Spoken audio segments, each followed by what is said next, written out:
Hello YouTube, what's PJ doing today?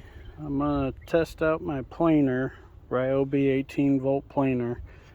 As you can see, this piece of wood's not flat, so I'm going to do some testing with it and see what I can do.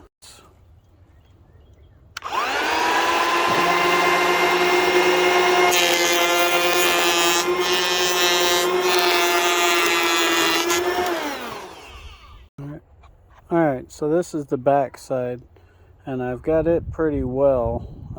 I've got a couple little marks here. Okay, so this is what it all looks like.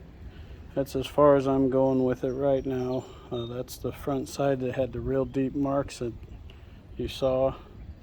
And then here's the back side.